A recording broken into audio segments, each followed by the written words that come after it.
উপদেষ্টা নাহিদ সাহেবকে সতর্ক করি, আমি তার দৃষ্টি আকর্ষণ করে বলতে চাই, মামুনুল হককে চিনেন না? আজকে ফ্যাসিবাদ বিলোপ হওয়ার 1.5 মাসের মাথায় আমার বিরুদ্ধে অনলাইনে ফেসবুক কর্তৃপক্ষ সহ ইউটিউব কর্তৃপক্ষ সহ অঘোষিত নিষেধাজ্ঞা জারি করে রেখেছে। আমার নিউজ কভার করে এই পর্যন্ত বাংলাদেশে প্রায় শতাধিক জাতীয় নিউজ পোর্টাল তারা রেস্ট্রিকশনের শিকার হয়েছে। আপনারা ওখানে বিলাসিতা করেন, বৈষম্যের বিরুদ্ধে সংগ্রামী আমাদেরকে আমাদের সমস্যাগুলোকে সমাধান করবার কোনো চিন্তা আপনাদের নাই। আপনারা উপদেষ্টা পরিষদ রাষ্ট্র পরিচালনা করতে পারবেন না আমাদের সহযোগিতা ছাড়া।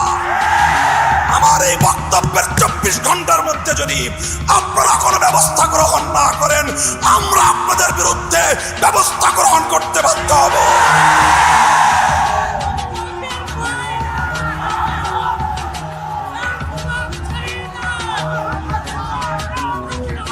সংগ্রামী সাথী ও বন্ধুগণ, আমরা পরিষ্কার ভাষায় বলি, আন্দোলনে ছিলাম আমরা, সংগ্রামে ছিলাম আমরা, রক্ত দিয়েছি আমরা, কারারুদ্ধ হয়েছি আমরা, অন্যায় অপমানের শিকার হয়েছি আমরা, ষড়যন্ত্রের শিকার হয়েছি আমরা, যুদ্ধ করে বিজয়ের রণাঙ্গনেও ছিলাম আমরা।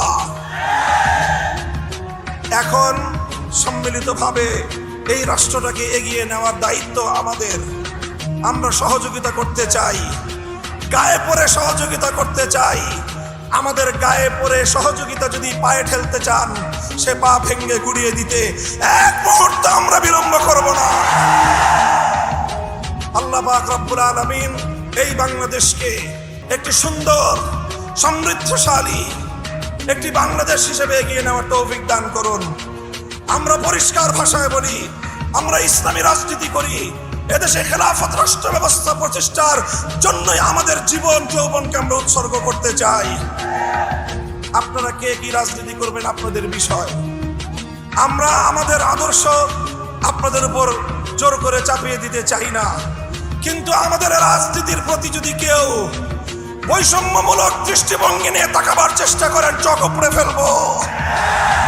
আমরা কারো করুণা চাই না, অধিকার চাই।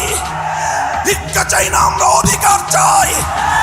অধিকার যদি সহজে না দেয়, অধিকার আদায় করে নিতে পারি আমরা। রক্তের প্রয়োজন হলে রক্ত দেই, অধিকার আমরা আদায় করে নেই। আমাদের এই কথাগুলো, আমাদের অবস্থান এবং আমাদের এই বাংলাদেশের গণমানুষের সঙ্গে আমাদের রিলেশনটাকে নতুন করে পড়ে নেবেন। যদি কেউ যদি আমাদের ব্যাপারে অন্য কোনো ভাবনা ভাবতে চান, তাহলে আপনাদেরকে রাজপথে মোকাবেলার দাওয়াত থাকলো। সংগ্রামী সাথী ও বন্ধুগণ, একটি সুন্দর বাংলাদেশ গড়ে উঠুক, বৈষম্যহীন বাংলাদেশ গড়ে উঠুক। আর কোনো শিক্ষাঙ্গনে তোফাজ্জলদের মতো আর কোনো মানুষকে যেন এভাবে বিচার বহির্ভূত হত্যাকাণ্ডের শিকার হতে না হয়। সকল বিচার বহির্ভূত হত্যাকাণ্ডগুলোকে তদন্তপূর্বক প্রকৃত দোষীদের বিরুদ্ধে ব্যবস্থা গ্রহণের দাবি জানিয়ে একটি সুন্দর সুশৃঙ্খল উপনিবেশহীন, উপনিবেশবাদহীন, উপনিবেশবাদ মুক্ত স্বাধীন একটি স্বনির্ভর জাতি গঠনের জন্য যা যা করতে হয় তা করার জন্য আহ্বান এবং তার সহযোগিতার আহ্বান জানিয়ে বক্তব্য শেষ করলাম। নাসরুম মিনাল্লাহি ওয়া ফাতহুন করিব ওয়া আখিরু দাওয়ানা আলহামদুলিল্লাহি রাব্বিল আলামিন।